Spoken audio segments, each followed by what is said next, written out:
आइए हम आज बात करते हैं मृदा उर्वरता और उत्पादकता की।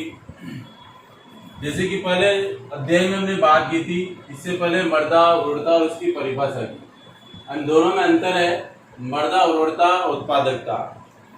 पहला है कि मृदा द्वारा पौधों के लिए आवश्यक पोषक तत्वों को उचित मात्रा में उपलब्ध कराने की क्षमता मृदा उर्वरता कहलाती है। अर्थात मृदा के अंदर जितने भी आवश्यक पोषक तत्व होते हैं, उन आवश्यक पोषक तत्वों को उचित मात्रा में पौधों को उपलब्ध कराया जाता है, तो उसे हम कहते हैं मृदा की उर्वरता। यानी कि मृदा में मौजूद पोषक तत्वों को पौधों को उपलब्ध कराने की क्षमता मृदा उर्वरता कहलाती है।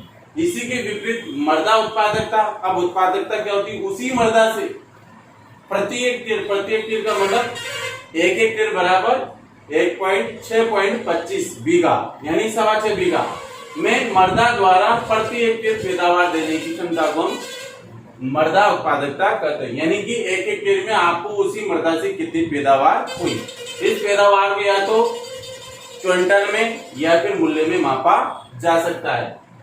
इसके बाद नंबर 2 है इसमें उर्वरक मृदा उत्पादक हो भी सकती है और नहीं भी। क्यों? क्योंकि उर्वरक मृदा जिसमें पोषक तत्व हैं वो उत्पादक हो सकती है। अगर उसमें आवश्यक पोषक तत्व हैं तो उत्पादक हो सकती है, और अगर आवश्यक पोषक तत्व नहीं है तो वह उर्वरक नहीं हो सकती। अर्थात आपको उत्पादकता में वह कमी ला सकती है। यानी कि उर्वरक मृदा उत्पादक हो भी सकती है, नहीं भी, क्योंकि ये सब पोषक तत्वों के ऊपर निर्भर करता है। इसी के विपरीत मृदा उत्पादकता। मृदा उत्पादकता जो है, उत्पादक मृदा हमेशा उपजाऊ होती है। क्यों? क्योंकि मृदा ऑलरेडी क्या है? उत्पादक है। उसकी क्षमता क्या है? उत्पादकता को बढ़ाने की, देने की। जैसे कि हम कोई फसल बोते हैं तो उस फसल का प्रति हेक्टेयर कितना उत्पादन हमें प्राप्त होता है या कितने मूल्य की होती है, तो उत्पादक मृदा हमेशा उपजाऊ होती है। क्यों? क्योंकि उससे उत्पादन हमें प्रति हेक्टेयर की दर से मिलता है। नंबर 3, मृदा उर्वरता की जांच प्रयोगशाला में की जा सकती है। यानी मिट्टी का जो भी नमूना है जिस खेत का है, उसको प्रयोगशाला में ले जाकर उसमें आवश्यक पोषक तत्वों की जांच की जा सकती है, क्योंकि ये तो मिट्टी से संबंधित है उर्वरता को।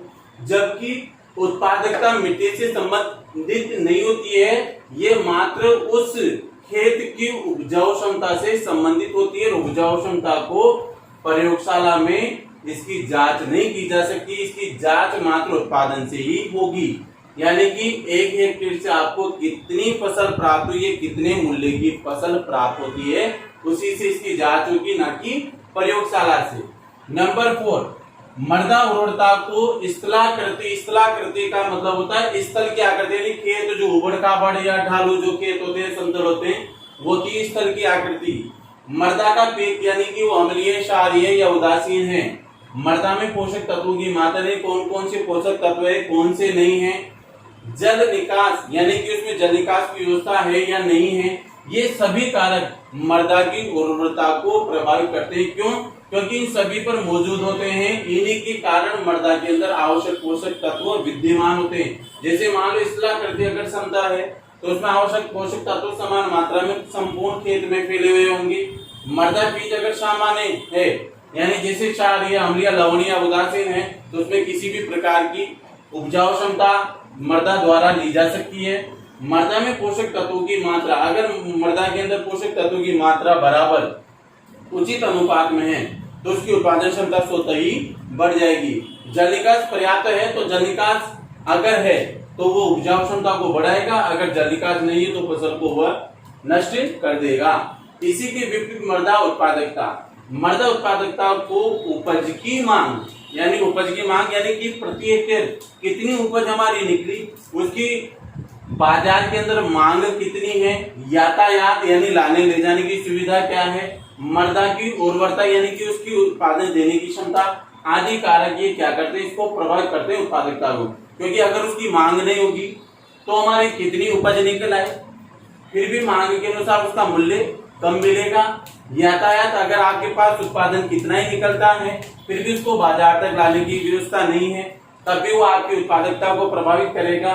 मृदा की उर्वरता, अगर उसमें उर्वरक पोषक तत्व कम है तो फिर भी वो आपकी उत्पादकता को प्रभावित करे, क्योंकि इसी के द्वारा मृदा उर्वरता से उसकी उपजाऊ क्षमता बढ़ती है। यह आदि कारक मृदा उत्पादकता को प्रभावित करते हैं। नंबर 5, उपज की मांग। उपज की मांग का मतलब जितना उत्पादन आपका निकला है उस मांग के बढ़ने पर भी मृदा उर्वरता नहीं बढ़ती। मान लीजिए कि बाजार के अंदर आपकी फसल निकली, अब उसकी मांग बढ़ गई, तो मांग बढ़ने पर मृदा उर्वरता थोड़ी बढ़ेगी। बाजार में व्यक्तियों द्वारा फसल की मांग बढ़ी है, ना कि मृदा की उर्वरता की, तो ये नहीं बढ़ेगी।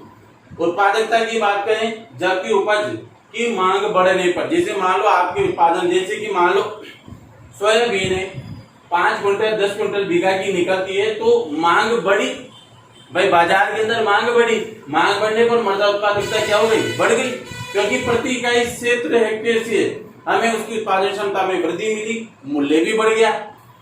नंबर 6, मृदा उर्वरता को उसकी उपज से नहीं मापा जा सकता कि भाई इससे कितनी उपज निकली, तो उपज से थोड़ी पता चलेगा कि भाई इसकी उर्वरता यानी कि इसकी उपजाऊ देने की क्षमता बढ़ गई। ये उपज से कभी भी इसको नहीं मापा जा सकता। जबकि मृदा उत्पादकता को उसकी उपज व मूल्य से भी मापा जा सकता है, यानी कि हम कर सकते हैं कि 1 हेक्टेयर से में कितने मूल्य की फसल प्राप्त हुई या कितना उत्पादन क्विंटल में प्रति हेक्टेयर में प्राप्त हुआ, इनके द्वारा इसी को मापा जा सकता है। तो ये हुआ मृदा उर्वरता उत्पादकता में अंतर।